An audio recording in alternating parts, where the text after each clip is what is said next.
বেশ কয়েকদিন আগে আমরা একটা রেস্টুরেন্টে গিয়েছিলাম। তো একটা খুশির খবর ছিল আমাদের জন্য। আর তার সাথে বেশ কয়েকদিন শরীর খারাপ থাকায় আমরা কোথাও সেরকম বার হতে পারিনি, আর শরীরটা ভালো লাগছিল না। সেই জন্য ভাবলাম যে একটু মনটা ফ্রি করে আসা যাক, সেজন্য একটা আমাদের কাছাকাছি একটা রেস্টুরেন্টে গিয়েছিলাম একটু কিছুটা টাইম স্পেন্ড করার জন্যে। তো এখানে প্রথমবারে আসলাম আমরা এখানে।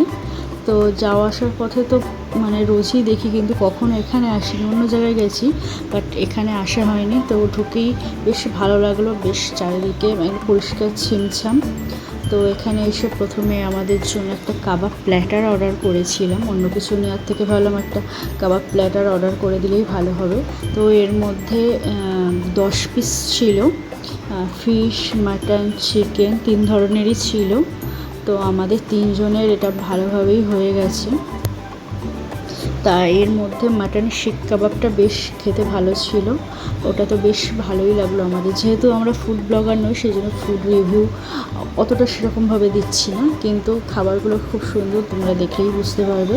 খুব ভালো, আমাদের তো বেশ ভালোই লেগেছে। এর পরের বারে ওখানে আবার যাওয়ার ইচ্ছা আছে। আর এরপরে নিয়েছিলাম রাত্রিবেলা খাওয়ার জন্য একটা স্পেশাল মাটন বিরিয়ানি আর একটা নর্মাল মাটন বিরিয়ানি। তাও বেশি হয়েছে, আমরা ফের খাবার প্যাক করে নিয়ে আসতে হয়েছে বাড়িতে আমাদের। তো বিরিয়ানিটা খুবই ভালো ছিল, লাইট ওয়েট, খুব বেশি মশলা না। আমাদের তো খুব ভালো লেগেছে, পরের বারে আবার যাব।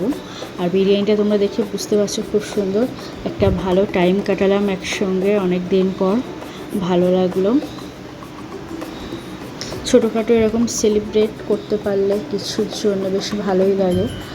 বাবা মা থাকলে বেশি ভালো হতো, কিন্তু আমরা হঠাৎ করেই এসেছি, রাত তখন 9টা বাজে, তখন বাড়ি থেকে বার হয়েছি হঠাৎ করে। তো আমাদের এখানে খাওয়া দাওয়া হয়ে গেছে, খাওয়ার পরে আমরা এখানে সব ওয়াশ করে নিচ্ছি। এখানে হ্যান্ড ওয়াশ স্যানিটাইজার দিয়ে, লেবু দিয়ে এখানে দিয়ে গেছে। আর খাওয়ার পরে একটা জিনিস দিয়েছে দেখলাম, সেটা তো আমি বুঝতে পারিনি যে এটা, আমি তো প্রথমে ভেবেছিলাম নকুলদানা। তো এটা কী জানতে পারলে তোমরা